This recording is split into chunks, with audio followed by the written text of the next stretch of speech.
केसांसाठी तुम्ही काहीच करत नसाल तर तेलामध्ये फक्त आणि फक्त 2 वस्तू आपल्याला मिक्स करायच्या आहेत, ज्यामुळे तुमचा हेअरफॉल कमी होईल आणि केस लांब आणि दाट होणार आहेत। आता या 2 वस्तू कोणत्या आहेत, कशा मिक्स करायच्या आहेत, सगळं काही या व्हिडिओमध्ये डिटेल दिलेलं आहे। संपूर्ण व्हिडिओ पाहायचा आहे आणि त्यानंतर हा जो उपाय आहे तुम्ही घरच्या घरी करू शकता आणि तुमची केस गळती जी आहे ते कोणतेही महागडे प्रोडक्ट्स न वापरता घरच्या घरी हेअरफॉल थांबवू शकता आणि केस लांब आणि दाट करू शकता। तर चला आजच्या व्हिडिओला सुरुवात करू।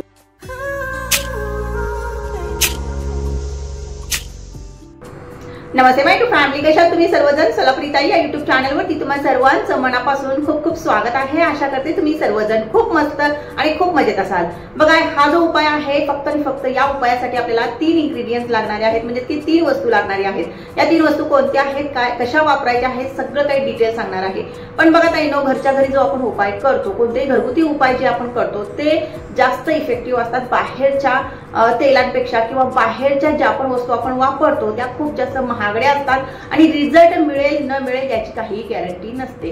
त्यामुळे आपण अशा प्रकारचे जे घरगुती उपाय आहेत याला थोडासा वेळ लागतो, पण रिझल्ट मात्र 100% मिळतो। त्यासाठी आपण घरगुती जे उपाय आहेत त्याकडे वळलं पाहिजे। बघा, यामध्ये काय लागणार आहे, आपल्याला खोबऱ्याचं तेल लागणार आहे। खोबऱ्याचं तेल आपल्याला कोणतं घ्यायचंय तर घाण्याचं खोबऱ्याचं तेल घ्यायचंय। मग घाण्याचं म्हणजे बऱ्याच जणींना ताईंना समजत नाही, जिथं पण तेल काढलं जातं खोबऱ्यापासून, तेल बनवलं जातं ते तेल तुम्ही शक्यतो वापरायचं आहे आणि ते तेल तुमच्या स्किन साठी सुद्धा, म्हणजे स्किन हेल्दी ठेवण्यासाठी सुद्धा खूप जास्त फायदेशीर असते। पण बऱ्याच भागामध्ये असं घाण्याचं तेल जे आहे ते मिळत नाही। छोट्या मोठ्या शहरामध्ये मिळतं, पण आता मोठ्या शहरामध्ये मला इतकी काही कल्पना नाहीये की मिळेल न मिळेल। पण तुमच्या भागात जर खोबऱ्याचं घाण्याचं तेल मिळत नसेल तर तुम्ही पॅराशूटची बॉटल घ्यायची आहे। दुसरं कोणतंही सुवासिक तेलाचा यामध्ये वापर अजिबात करायचा नाहीये। तर बघा, पॅराशूटची बॉटल घ्या किंवा घाण्याचं तेल घ्या। साधारणतः तुम्ही तुमच्या हिशोबाने तुमच्या गरजेनुसार इथं तेल घ्यायचं आहे। आता समजा तुम्ही 125 ग्रॅम जर खोबऱ्याचं तेल घेतलं तर त्यामध्ये 1 चमचा काय घालायचा आहे, मेथी दाणा। आता अख्खाच घालायचा मेथी दाणा अजिबात नाहीये, तर मेथी दाणा 1 चमचा घ्यायचा आहे आणि कलोंजी 1 चमचा घ्यायची आहे। या दोन्ही वस्तू ज्या आहेत, आता कलोंजी म्हणलं की बरेच जण प्रश्न विचारतात की कलोंजी काय, ही एक वनस्पती बी आहे। बऱ्याचदा मला सुद्धा अगोदर कन्फ्युज झालं होतं की कलोंजी म्हणजे कांद्याच्या बिया, पण अजिबात नाही, कांद्याच्या बिया नाहीयेत या। कलोंजी ही एक वनस्पती औषधी आहे, त्याच्या बिया आहेत आणि त्या बिया तुम्हाला इझिली कुठेही मार्केटमध्ये मिळतील, किंवा जिथे पण मसाल्याची दुकानं असतात बघा, लोणचे मसाला किंवा गरम मसाला जिथे मिळतो, खडे मसाला जिथे मिळतो तिथं हे कलोंजी जे आहे ते मिळून जाईल। जर तुम्हाला मिळालंच नाही तर मी इथं टॅग करून देईन खालच्या साईडला, व्हिडिओच्या खालच्या साईडला प्रोडक्ट म्हणून जिथं लिहिलेलं असेल तिथं जर क्लिक केला तर तुम्हाला या सर्व वस्तू ज्या आहेत त्या मिळून जातील। बघा, कलोंजी घ्यायची आहे 1 चमचा आणि मेथी दाणा जे आहे, अख्खा साबूत मेथी दाणा जो आहे तो घ्यायचा 1 चमचा आणि दोन्ही जे आहे मिक्सरला वाटून काढायचं आहे। शक्यतो बारीक वाटण्याचा प्रयत्न करा आणि त्यानंतर खोबऱ्याच्या तेलामध्ये हे जे आहे आपल्याला काय करायचं, मिक्स करायचं आहे।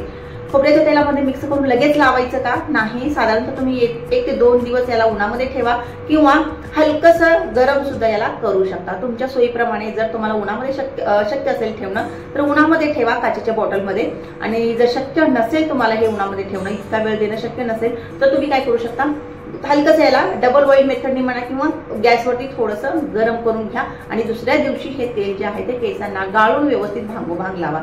जर गाळणं तुम्हाला शक्य होत नसेल किंवा असं जरी लावलं तरी चालतं, थोडंसं मिक्स करत राहायचं। खाली जो मसाला आहे आपला, म्हणजे कलोंजी आणि मेथी दाणा जो आहे तो खालच्या साईडला बसतो, त्यामुळं नियमित त्याला दिवसभरातून 2 ते 3 वेळा मिक्स करायचं आहे आणि त्यानंतर आपल्याला हे जे तेल आहे ते लावायचे केसांना भांगोभांग आणि व्यवस्थित मसाज करायचा आहे। आता मसाज म्हटलं की बऱ्याच काही काय करतात, खूप घसा केस घासतात किंवा स्काल्पला घासतात, अजिबात नाही। हलक्या बोटाने मसाज करायचा आहे, भांगोभांग तेल लावायचं आहे अगोदर आणि त्यानंतर हलक्या बोटाने मसाज करायचा आहे। दुसऱ्या दिवशी शॅम्पू करायचा आहे। शॅम्पू कोणता वापरावा हे सुद्धा मी सांगितलेलं आहे, यावरती सुद्धा डिटेल व्हिडिओ बनवलेले आहेत। शॅम्पू शक्यतो घरगुती वापरा, घरगुती शॅम्पू कसा बनवायचा हे सुद्धा मी सांगितलेलं आहे। यावरती सुद्धा बरेच व्हिडिओ सुद्धा झालेले आहेत, चॅनलवरती जाऊन तुम्ही ते व्हिडिओ पाहू शकता। जर तितका वेळ नसेल तर तुम्हाला पावडरी सुद्धा सांगितलेली आहे, पावडरी बनवून ठेवा वर्षभरासाठी, 6 महिन्यासाठी। त्या पावडरीचा वापर सुद्धा तुम्ही शॅम्पू बनवण्यासाठी झटकीपट 2 मिनिटांमध्ये शॅम्पू जो आहे तो बनतो, तशा पद्धतीने सुद्धा तुम्ही शॅम्पू बनवू शकता। पण हे झंझट नकोच असेल तर तुमच्या आवडीचा शॅम्पू घ्या आणि त्यानंतर केस जे आहे ते धुवून काढायचे आहेत। आणि असं आपल्याला किती दिवस करायचं आहे, आठवड्यातून 2 वेळा 2 महिने करायचं आहे। केस गळती पूर्णपणे बंद होईल। ताईंनो, अशा प्रकारे हे तुम्ही फॉलो केला तर तुमची केस गळती नक्की बंद होणार आहे। पण नियमितपणा यामध्ये खूप महत्त्वाचा असतो। त्यामुळं एक आठवडा केला, पुढच्या आठवड्यात गॅप केलं, परत तिसरा आठवडा केला असं चालणार नाही। नियमितपणा यामध्ये खूप महत्त्वाचा आहे। नियमित तुम्ही याला 2 महिन्यापर्यंत फॉलो केलं आणि मी ज्या पद्धतीने सांगितलेलं आहे त्याच पद्धतीने फॉलो केलं तर तुमची केस गळती बंद होईल आणि थोड्या दिवसामध्ये तुमचा हेअर ग्रोथ सुद्धा झालेला तुम्हाला दिसणार आहे। तर अशा प्रकारे व्हिडिओ आवडला असेल, व्हिडिओ जर आवडला तर व्हिडिओला लाईक नक्की करा, चॅनलला सुद्धा सबस्क्राईब करून ठेवा। माहित नाही पुढे आपली भेट होईल न होईल काही सांगता येत नाही। त्यामुळे जर तुम्ही चॅनलला सबस्क्राईब केलं तर माझे नवीन व्हिडिओ जे येतात ते तुमच्यापर्यंत पोहोचतात, म्हणजेच आपली भेट होत राहील। तर अशा प्रकारे व्हिडिओ आवडला असेल, चॅनलला सबस्क्राईब केलं असेल, व्हिडिओला लाईक केला असेल आणि परत भेटू नवीन व्हिडिओमध्ये। तो पण बाय बाय।